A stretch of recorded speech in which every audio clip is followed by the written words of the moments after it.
আসসালামু আলাইকুম। গোপালগঞ্জের মানুষ হয়ে আমি কেন আওয়ামী লীগের বিরোধিতা করি? এটা নিয়ে আজকের লাইভটা করব। তো শেষ পর্যন্ত লাইভটা দেখবেন। আশা করি অনেক তথ্য পাবেন কিছু। তো দেখেন, একটা মিসকনসেপ্ট প্রথমে ক্লিয়ার করি। গোপালগঞ্জের সবাই কিন্তু আওয়ামী লীগ করে না। এখানকার অনেকে আছে যে ইসলামপন্থী বা বিভিন্ন দলের সাথে যুক্ত, আওয়ামী লীগ বিএনপি করে। কিন্তু মানে যাই হোক না কেন, গোপালগঞ্জের মানুষ অনেকটা আওয়ামী লীগের কাছে জিম্মি ছিল গত 16টা বছর।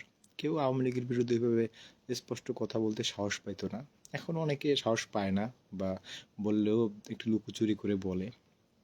কিন্তু আমি দেখা যাচ্ছে 2012 থেকে 13 থেকে আওয়ামী লীগের বিরুদ্ধে স্পষ্ট কথা বলি ফেসবুকে। এই দক্ষিণবঙ্গে বা গোপালগঞ্জের ভিতরে আমি আমার মতো কাউকে দেখিনি, হয়তো আমার যারা পরিচিত তারাও দেখেনি। ঠিক আছে? এই কারণে আমার বেশি প্রতি অনেকের একটু ফোকাস আছে, বা আমাকে নিয়ে অনেকের অনেক কথা আছে। ঠিক আছে? অনেকে আমাকে ভয় দেখায়, অনেকে আমাকে পছন্দ করে, অনেকে হুমকি দেয়, অনেকে অনেক মিশ্র প্রতিক্রিয়া আছে।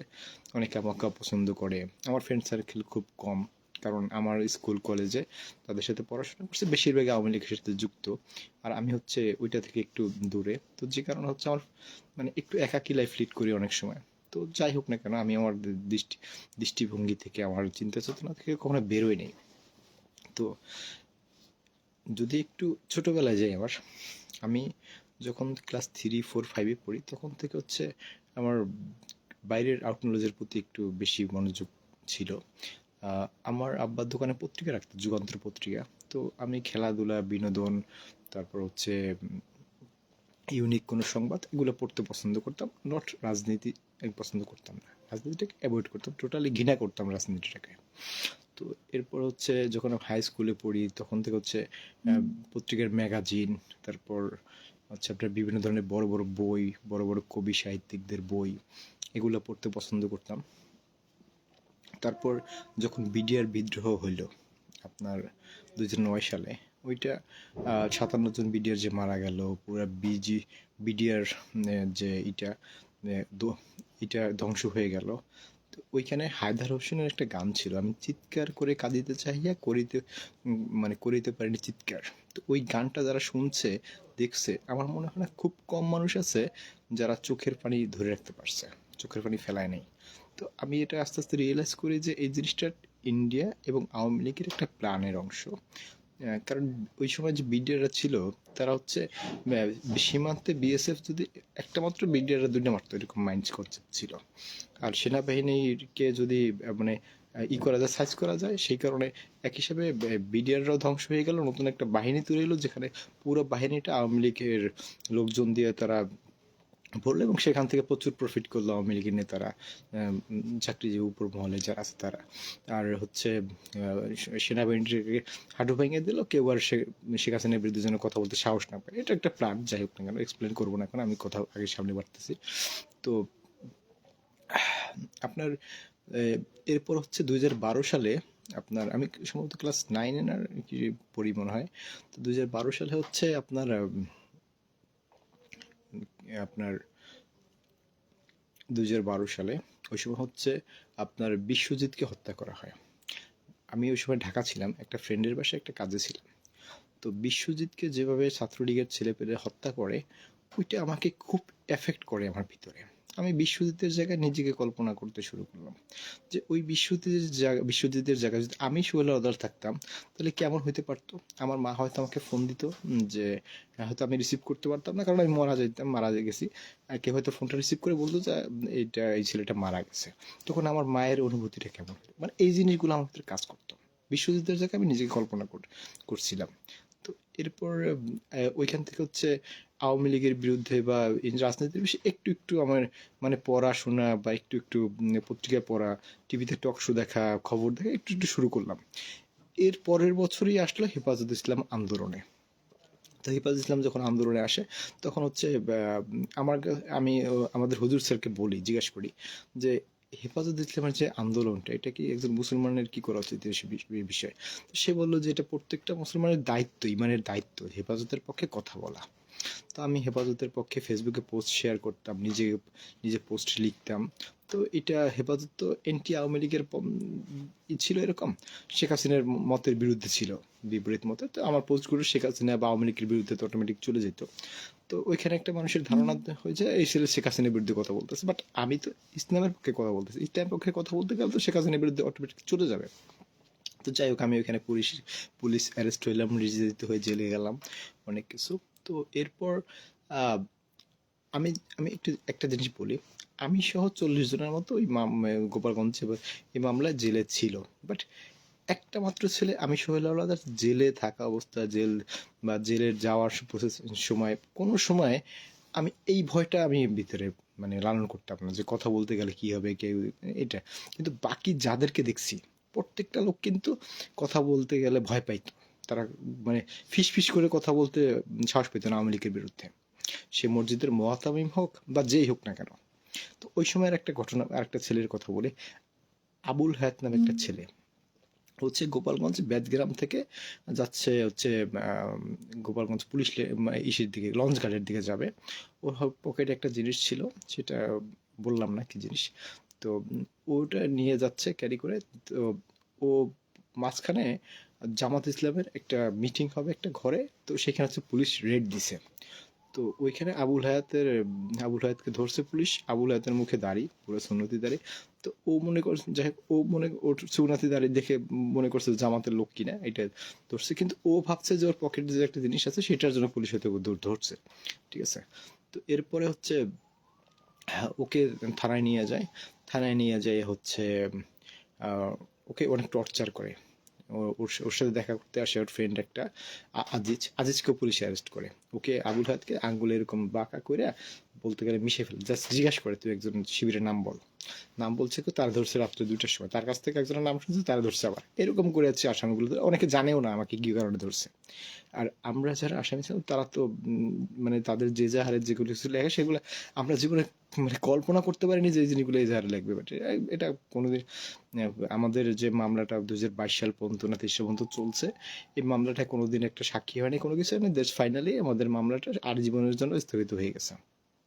তো যাই হোক, এই যে হেফাজত যখন আন্দোলনে আসলো বা এইগুলো, তখন আমার মাইন্ড কনসেপ্টটা এরকম ভাবে তৈরি হয় যে এই যে আমি ফান করি, ফেসবুকে বিভিন্ন জায়গায় ফানি অনুষ্ঠান দেখি, ফান করি, খেলা, আমার সবটা এরকম হয় যে এগুলো কোনো কিছু আগে ইসলাম, আগে এই যে হেফাজত, এদের পক্ষে নিয়ে কথা বলে এটা ইসলামকে প্রতিষ্ঠিত করতে হবে দেশে, এটা হচ্ছে মেইন ফোকাস। তো আমি হচ্ছে পুরো ফোকাসটা আমার রাজনীতির দিকে চলে যায়। আমি আমার খেলাধুলা, বিনোদন, ফান থেকে টোটাল আমি চলে আসি রাজনীতির দিকে মাইন্ডে। আমি প্রচুর পরিমাণ টক শো দিতাম, সকাল থেকে সারাদিন টক শো, পেপার, নিজেকে নিজে পোস্ট করা, এটা সেটা শেয়ার করা, কমেন্টস করা, এগুলো সারাদিন করতাম। মানে আমার মনে হতো যে ইসলামের পক্ষে এগুলা খুবই জরুরি এখন।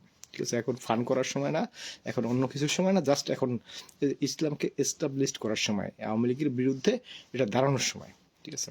তো যাই হোক, ওইখান থেকে আস্তে আস্তে তারপরে ওই সময় আমি লেখালেখি করতাম, টুকটাক লেখালেখি করতাম, বই পড়তাম অনেক বড় বড়। মানে ফর এক্সাম্পল, আমি 500-600 পেজের নিচে কোনো বইকে আসলে আমার ভালো লাগতো না ওইভাবে। কোনো জায়গায় গেলে, বাজারে গেলে আমি লাইব্রেরিতে ঢুকতাম আগে। তো তাবলিগে যাইতাম, এটা সেটা ছিল অ্যাক্টিভিটিস কিছু। তো তারপর ওই সময় থেকে তো আওয়ামী লীগের ইসলামের বিরুদ্ধে একটা বুলডোজার চলতে থাকে আস্তে আস্তে। ঠিক আছে, জঙ্গি হিসেবে সাব্যস্ত করা, আলেমদেরকে জেলে পাঠানো, অনেক নির্যাতন চলতে থাকে। তো এইভাবে আমি কিন্তু কখনো মানে নিজে যে ভয় পাইছি বা নিজে ভয় পেয়ে কথা বলি এরকম কখনো হয় নাই। আমাকে অনেক ভয় ভীতি দেখাইছে, আমার দোকান পুড়াই ফেলাবে, এটা সেটা, বা আমাকে অ্যাটাক করতে চাইছে, অনেক রকম ভয় ভীতি আমি দেখছি, পাইছি। কিন্তু আমি হচ্ছে কি বাকি লোকগুলোর থেকে আমার একটু ডিফারেন্ট কি, আমার একটু সাহসটা একটু বেশি সবসময়। ঠিক আছে, আর উচিত কথা বলতে আমি ছাড়ি না, এরকম। আমি হচ্ছে আল্লাহ তালাকে বিশ্বাস করি, রিজিকের মালিক আল্লাহ, আর বাকি কে কি বললো, কার কার কি আসে যায়, সেগুলো আমার মাইন্ড কনসেপ্টে থাকতো না। আমার ছোটবেলা থেকে একটু সাহসটা একটু অন্যদের থেকে বেশি। ঠিক আছে, আমি আবার রাগটাও আমার একটু বেশি। তো যাই হোক, তো এইভাবে চলতে থাকে। তো একটা সময় আহ, যে নির্বাচনগুলো বাংলাদেশে হয় পরপর, 18 নির্বাচন, 24 নির্বাচন, এই নির্বাচনগুলোতে দেখি যে প্রচন্ড পরিমাণে দুর্নীতি। তা আপনারা তো জানেন যে বাংলাদেশে কেউ ভোট দিতে পারে নাই, বা গোপালগঞ্জে আমরাও ভোট দিতে পারি নাই কেউ। ঠিক আছে, আমি আমার জীবনে একটা মানে মেম্বারি আর ওই কমিশনার ভোট বাদে জীবনে একটা চেয়ারম্যানই ভোট আমি দিতে পারিনি। আওয়ামী লীগ তো সবাইকে মার্কা দিয়ে দিত, সবাই সিলেক্ট করে দিত, সবাই এই চেয়ারম্যান বা এমপি শেখ হাসিনা, তো এটা সিলেক্ট করা শেখ হাসিনা কিন্তু সাদেক হোসেন খোকার কাছে ঢুকছিল ঢাকা, ঠিক আছে, ঢুকে এসে কোটালীপাড়া নির্বাচন করে। এখানেও কোনোদিন শেখ হাসিনার পক্ষে কেউ ভোট দিছে কি দেয় নাই সেটার কোনো ছিল মানে নির্বাচনের আগের রাত্রে ব্যালট বাক্স পরে নির্বাচনে ভোট দিতে গেলে মনে করতে মনে হয় বিএনপির লোক, মানে ভোট যে দিতে যাবে সে তাকে মনে করতো বিএনপি বা জামাতের লোক, এই কারণে আগে ভোট দিতে চাইতো না, ব্যালট বাক্স ভরা, ঠিক আছে, এই ছিল নির্বাচন। তো এই যে মানে প্রহসন, অন্যায়, মেগা প্রজেক্টের নামে মেগা দুর্নীতি যেগুলা ছিল, এগুলা পাই আমি গোপালগঞ্জের মানুষ হলেও ভাই কিছুটা তো ইমান থাকতো একটা মানুষের, সত্যি কথা, এটা ইমানের সর্বনিম্ন স্তর। হ্যাঁ হ্যাঁ, যদি হাত দিয়ে প্রতিবাদ না করতে পারো তাহলে জবান দিয়ে অন্তত অন্তর দিয়ে ঘৃণা তো করতে হবে। আমি গোপালগঞ্জের মানুষ হয়ে যদি একদম চুপ করে থাকি, কোনো কিছু অন্তর দিয়ে আমি ঘৃণা না করি, সেটা বই প্রকাশ না থাকে, ইমানের সর্বনিম্ন স্তরটাও যদি আমার ভিতর না থাকে, তাহলে আমি মুসলিম কেমনে পরিচয় দেবো নিজেকে? যারা ধরেন অনেকে দেখি যে আওয়ামী লীগ নামাজ পড়ে, আওয়ামী লীগ সে রোজা রাখে, আওয়ামী লীগ সেই করে, এই তো মুসলমানের ভিতরেই পড়ে না, ইমানের সর্বনিম্ন স্তরটার ভিতরেই পড়ে না। তো ওর ভিতরে ও দেখতেছে যে মুসলমানদেরকে আওয়ামী লীগ নির্যাতন করছে, সেফার একজনের কাছে পাইলে কোরআনের একটা আয়াত তাকে পুলিশে ধরে নিয়ে যাচ্ছে, নির্যাতন করতেছে, ঠিক আছে, এটা দেখতেছে দলটা, ওই দলটা পুরো এন্টি ইসলামে চলে গেছে, বাট দলটার কর্মীরা নাকি মুসলমান, ঠিক আছে, যাই হোক। তো আপনার এই যে 2008 থেকে 9 থেকে যে বিডিআর বিদ্রোহ থেকে শুরু করে যে অন্যায় অত্যাচার, এটার যে বাংলাদেশে মানুষের যে মানে দুঃখ কষ্ট রাগ সবকিছুর বহিঃপ্রকাশ হচ্ছে 2024-24-এর বিপ্লব আন্দোলন, সবকিছু শেখ হাসিনার পলায়ন। তো এখনো কিন্তু আসলে শেখ হাসিনা বাংলাদেশ থেকে চলে গেলেও, তার দলবল পালাই চলে গেলেও কিন্তু আওয়ামী লীগের মুক্ত বাংলাদেশ হয় নাই। হ্যাঁ, বাংলাদেশে আরো মনে হয় অনেক কিছু বাকি আছে, ওসমান হাদি জীবন দিল, আরো মনে হয় অনেক কিছু বাকি আছে বাংলাদেশে। আওয়ামী লীগ থেকে টোটালি বাংলাদেশ থেকে বাঁচাইতে হইলে বাংলাদেশের মানুষের মুক্তির জন্য অনেক পথ মনে হয় এখনো বাকি আছে। এখনো দেখেন ইন্ডিয়ার পুরা মানে কি বলবো প্রভাব বাংলাদেশে কিন্তু আছে, আওয়ামী লীগের অনেক প্রভাব কিন্তু বাংলাদেশে আছে, ঠিক আছে। তো আমার মতো মানুষ যারা আছে মানে বা আমার চেয়ে অনেক মানে বেটার যারা, তারা আরেকটু যদি সিরিয়াস হয়, ঠিক আছে, একটু যদি কথা বলে একটু বেশি ভালো হয়, তাহলে মনে হয় যে একটা সময় আসলে আওয়ামী লীগ থেকে বাংলাদেশকে নিষ্কৃতি দেওয়া সম্ভব। এই দলটা 71 সালে পাকিস্তানিদের হাতে আমাদেরকে বিক্রি করে দিছিল, সারা জীবন পাকিস্তানি গোলাম বানিয়ে রাখছে, যত ধরনের সুযোগ সুবিধা সরি পাকিস্তান না, ইন্ডিয়া হবে এটা, ইন্ডিয়ার গোলাম বানিয়ে রাখছে, ইন্ডিয়ার কাছে আমাদেরকে বিক্রি করে দিছে 1971 সালে। এরপরে বাংলাদেশের যত কিছু আছে সেটা ইন্ডিয়ার সুযোগ সুবিধা দেওয়ার জন্য যত কিছু করা দরকার সে আওয়ামী লীগ সরকার করছে, ঠিক আছে। তো এই জিনিসগুলা আপনার ওরা 71 সাল থেকে হচ্ছে এরকম করে আসছে, ঠিক আছে, ওদের ফ্যামিলি আত্মীয় স্বজন কেউ বা বিয়েও মনে হয় মুসলমানদের সাথে করে অনেকের হয় নাই, ঠিক আছে, তার ছেলের হয় নাই, তার মেয়ের হয় নাই, অনেক কিছু সমস্যা আছে। তো সেগুলো নিয়ে বলতেছে না আমি কেন আওয়ামী লীগ বিরোধিতা করি। আমি যে পয়েন্টগুলো বললাম, 2009 সালে বিটিআর বিদ্রোহ, বিশ্বজিৎ হত্যা, হেফাজতের উপর আক্রমণ, এই যে জিনিসগুলো আস্তে আস্তে একটার পর একটা, এগুলো হচ্ছে আমাকে আওয়ামী লীগ বিরোধী বানাইছে, ঠিক আছে। নির্বাচনে কারচুপি, আলেমদের উপর অত্যাচার নির্যাতন, প্রত্যেকটা মেগা প্রকল্প থেকে দুর্নীতি, আমি যদি আমার ভাইও অন্যায় করে, তো সেটাকে তো আমি ভাই, সে যদি ইসলামের বিরুদ্ধে যায়, প্রত্যেকটা জায়গায় সে খারাপ করে, তো আমি তো ভাই একটা জিনিস চুপ করে থাকতে পারবো না, ঠিক আছে। গোপালগঞ্জের মানুষ হলে যে আমাকে আওয়ামী লীগ হতে হবে, সবাইকে আওয়ামী লীগ হতে হবে, এটা না। এখানে দেখেন আমরা যারা আওয়ামী লীগ বিরোধিতা করতেছিলাম বা করছি, এটা কিন্তু আপনার আওয়ামী লীগের জন্য ভালো। আওয়ামী লীগ যদি আমাদের এই বিরোধিতাটাকে অ্যাকসেপ্ট করতো, আমার টুকটাক যারা বিরোধিতা করছে এদের যদি কথাগুলোকে অ্যাকসেপ্ট করতো, এদের কথাগুলো শুনতো, ঠিক আছে, এদের পরামর্শগুলো যদি নিত, তাহলে আওয়ামী লীগকে আজকে বাংলাদেশ থেকে পালাই যাওয়া লাগতো, লাগতো না, ঠিক আছে। ওরা কারো কথা শুনে নাই, কাউকে মানে করে কথা বলতে দেয় নাই, যার কারণে ওদেরকে দেশ ছেড়ে পালাইতে হয়েছে। তো ভবিষ্যতে কোনো দল যদি এরকম করতে চায়, তাদেরও কিন্তু অবস্থা খুব খারাপ হবে, ঠিক আছে, তারা দেউলিয়া হয়ে যাবে। যাই হোক, ভিডিওটা দেখার জন্য সবাইকে ধন্যবাদ। ধন্যবাদ সবাই, ভালো থাকবেন, আল্লাহ হাফেজ।